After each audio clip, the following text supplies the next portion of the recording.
મોડાસા લોકલાડીલા ધારાસભ્ય શ્રી સંગીતાબેન પાટીલના વરદસ્તે નવા ગામ વિસ્તારમાં આવેલ ઉમિયાનગર વિભાગ 2 માં જય બજરંગ ગ્રુપ દ્વારા ગણેશજીની આરતીનું આયોજન।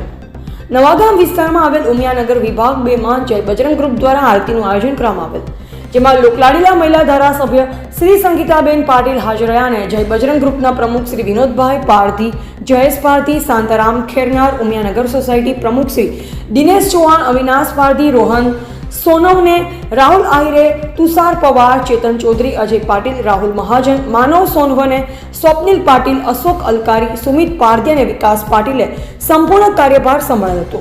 ભારતીય હિન્દુ શાસ્ત્ર મુજબ ગણેશજીને પ્રથમ પૂજનીય માનવામાં આવે છે અને ગણેશ ચતુર્થીના કારણે ગણેશ ભક્તો ગણેશજીની પ્રતિમાને હર્ષ અને આનંદ સાથે પોતપોતાના વિસ્તારમાં સ્થાપના કરવામાં આવેલ અને લોકલાડીલા મહિલા ધારાસભ્ય શ્રી સંગીતાબેન પાટીલ દ્વારા મહાઆરતીનું આયોજન કરવામાં આવેલ અને સંપૂર્ણ વાતાવરણ ગણપતિ બાપા મોરિયાના નાદથી ગુંજ यापुढे आता जे काही थोडं भूमिवाद झाला होता त्याबद्दल तुम्ही काय सांगा? गणपती बाप्पा मोरया।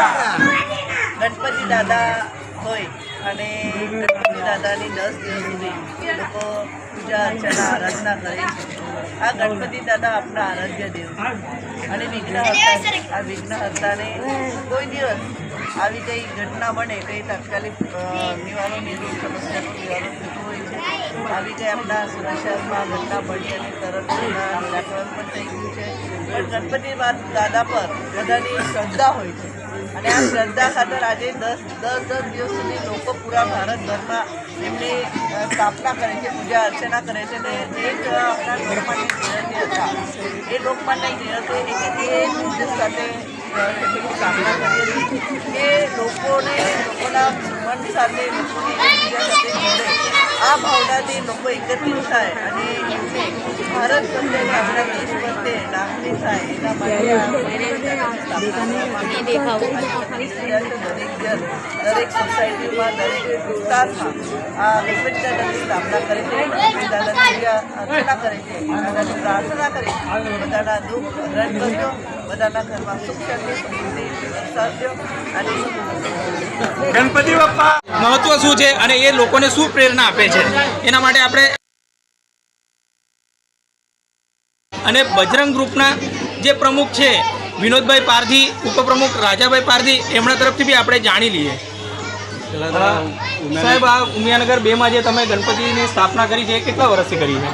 બજરંગ દળ ગ્રુપ ઉમિયાનગર 2 થી લગભગ 2 વર્ષથી આ બીજું વર્ષ છે અને બહુ ઉત્સાહથી અમે ઉમિયાનગર વ્યવહારોને સાધ્ય કરીએ। આપણે જે આ બજરંગ ગ્રુપના જે પ્રમુખ છે વિનોદભાઈ, એમના તરફથી બી પૂછીએ કે ભાઈ એમણે આ હર્ષોલ્લાસ સાથે જે સ્થાપના કરી છે એના માટે એમનું શું કહેવું છે?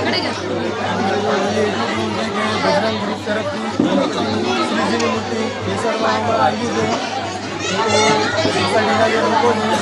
આ તમે બજરંગ ગ્રુપમાં જે ગણપતિ બાપ્પાની સ્થાપના કરી છે એને શું સંદેશ આપવા માંગો છો લોકોને કે ભાઈ ગણપતિ બેસાડીએ આપણે, એ શાના માટે બેસાડીએ છીએ, એનું શું કારણ?